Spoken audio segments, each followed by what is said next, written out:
Okay, ladies and gentlemen, if we could have your attention, please. We are now joined by our winners of the 16th Annual Hollywood Casino 400, driver Kevin Harvick, driver of the number 4 Outback Chevrolet for Stewart Haas Racing, crew chief Rodney Childers, and team owner Gene Haas. So, gentlemen, congratulations.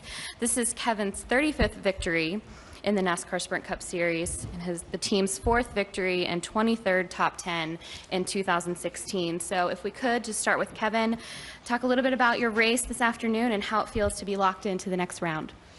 Yeah, we had a lot of things going on in the race today. We started off well, and our car would fall off a little bit more than some of the other cars, but it seemed like that kind of played into our hands as we got towards the end of the race with a half a run there. I think that the last restart obviously was the key to getting into victory lane. I think, for me, looking in the mirror, knowing we were clear, we just needed to get as far out as we could because I felt like the car was going to drop off. It didn't really drop off the last time out just because of track position, but I knew there was a couple cars back there that had taken tires. I guess that was the 18 behind me that had some speed, but I felt like we could have maintained that gap pretty easily. But I didn't really know exactly where our car was going to go based on what had happened during the day, but clean air really made a big difference for us. Okay, and if we could, Rodney, when the pressure's on this team always seems to find success. If you could just talk a little bit about that and how you're feeling heading into Talladega. Yeah, I mean, honestly, I think a lot of that comes from Kevin. It feeds down through him as far as being confident and being determined and working hard, and then that comes down through me and then our shop foreman and our car chief, and we're just fortunate to have a lot of guys that won't quit. They don't take no for an answer. They don't care how many hours they work. They don't care what they have to do. They just try to make it happen, and it's cool to be in that environment and be around people like that. It's something that we all hope that we can do sometime in our lifetime, and but it definitely feels good to get out of here and be able to go to Talladega and not worry about things and just go back to the shop and work on our Martinsville car and Phoenix car and Texas cars. So really happy to be in victory lane for sure. And Gene, as Rodney touched on, obviously a lot of success with this number 4 team. If you could just share your thoughts on what that means for your organization.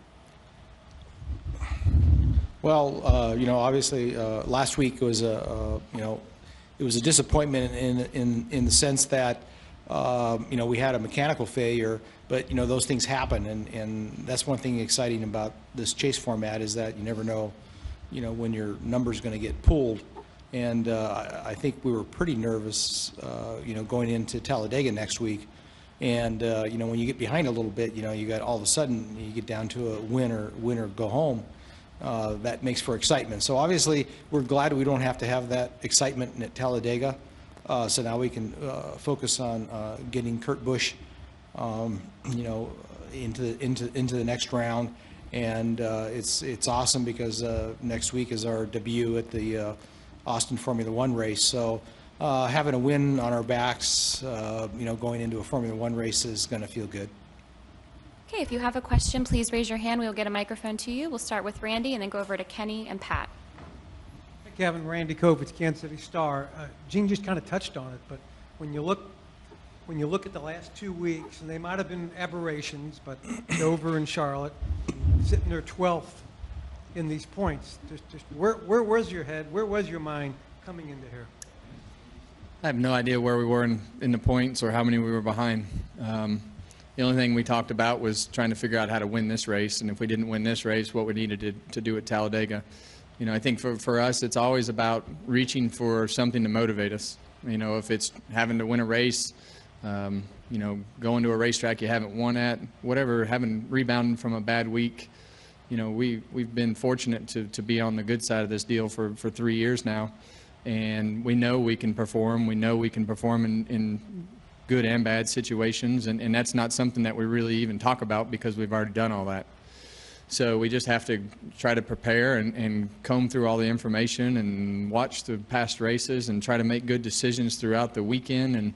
And we had a fast car, and I tried to crash it yesterday, but you know that was really, that's what you have to do. You have to be aggressive, and that's what Gene said. You know, the unique part about this chase is people who can win can take advantage of rebounding and mechanical failures, because things are going to happen. Things are going to break.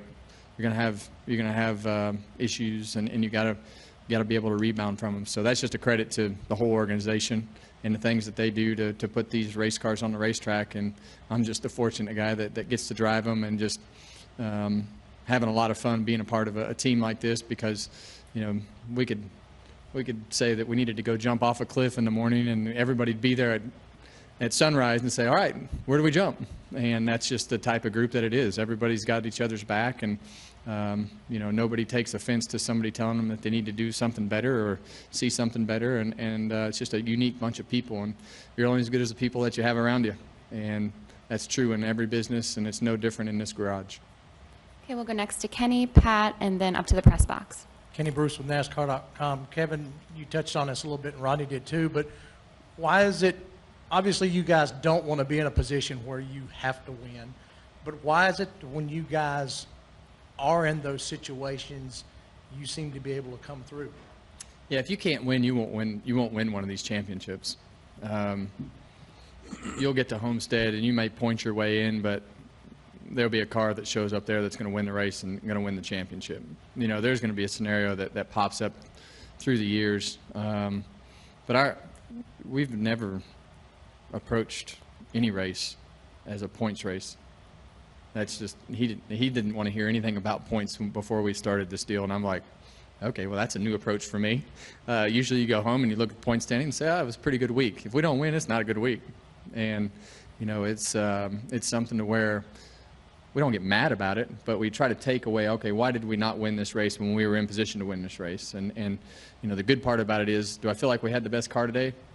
Probably not. Do we have the best car at Loudon? Probably not, but guess what? We kept ourselves in it all day. We had good pit stops. We just made good adjustments on the car, and then it came down to, you know, a good restart, and our car was way better when we got out front. So, you know, it's good to, you know, feel like you probably didn't have the fastest car and win the race, because I felt like, you know, I think we've felt like a lot of times we've had the fastest car but and didn't win the race. So it's good to get a few of those back, and, you know, but I think a lot of those times are, you know, you take pieces and things away from those events and try to make things better. So, you know, we've won 2 races in the chase. I feel like both of those have been won on restarts, and that's something that we've worked on for probably a year now to get better at. I needed to do a better job. We needed to change some things around, and you know, so that feels good, and that's just the type of situation that it comes down to is, you know, when we get behind on something, we just dive right into that and try to make it better. Go ahead, Pat. Pat to go on NASCAR.com for Rodney. Where you guys don't maybe necessarily need to put as much focus on Talladega now, what does that offer you guys in terms of preparation for the next round? Well, you always want to go win a race, but on the other hand, you can't control it, you know, and you know, our focus is going to be on Martinsville and moving forward. You know, we've got nice stuff to take to Talladega. We were planning on going down there to maybe have to win the race there. So, you know, we'll definitely go down there and race hard. It's just nice to be able to focus on the weeks going forward. You know, this past week was rough on the whole race team, to be honest, and let those guys go see their kids and their families a few nights is going to be, you know, mean a lot to them, and everybody catch their breath and get ready for Martinsville. Okay, we'll go up to the press box for a question. Lee Spencer, Motorsport.com. I have a question for Kevin and then a question for Gene. Kevin, NASCAR's put a lot of emphasis on the youth market, but at 40, you look to be on top of your game. Can you just kind of say what the years, what the experience gives you on the track when you're racing against the competition? Yeah, I think experience in our sport is much different than other sports because, you know, my eyes don't work as good as they used to, and my reflexes might not be as good, but they're still not bad.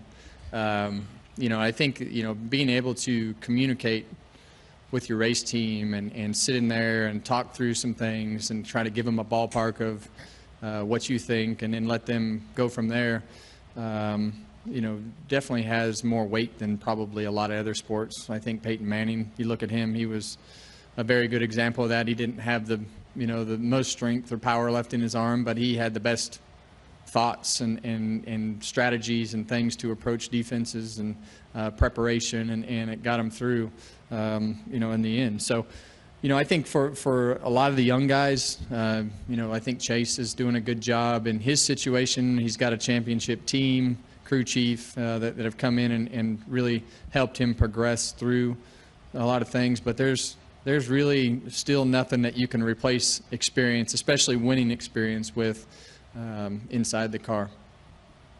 And for Gene, can you just kind of assess your first season in Formula One, and with the driver market kind of heating up, do you expect to stay the course with Gutierrez and Grosjean? Well, I think we've done spectacular in terms of, previous teams' attempts to, in Formula One. And I think a lot of that goes to, myself, Gunther, and Joe Custard. When we set out to put the Formula One team together, we were really there to race, as opposed to, try to be the traditional constructor. So I think so far our business models worked really well. As far as drivers, we've alluded that Grosjean, because of his contract, will be back next year, and with Esteban, I mean, he's a great driver, but we haven't really announced anything yet because there's no real reason to, and we'll just kind of see how things go forward and what happens. But at the moment, we're kind of, we feel good with our current drivers, but like I say, we haven't definitively said whether Esteban is the driver for next year or not. But that doesn't necessarily mean that he won't be either. Okay, we'll take our next question in the back from Jason.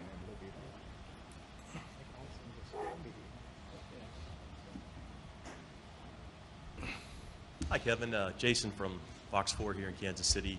Boy, it sure looked like Carl Edwards might be on his way to his first victory here at what he considers his home track. Well, what was the key, I guess, to your restart? I mean, you said you've been working on them, and it's just it sounds real simple. But was there any magic? I mean, any trick to the? I think the key to the restart is just timing.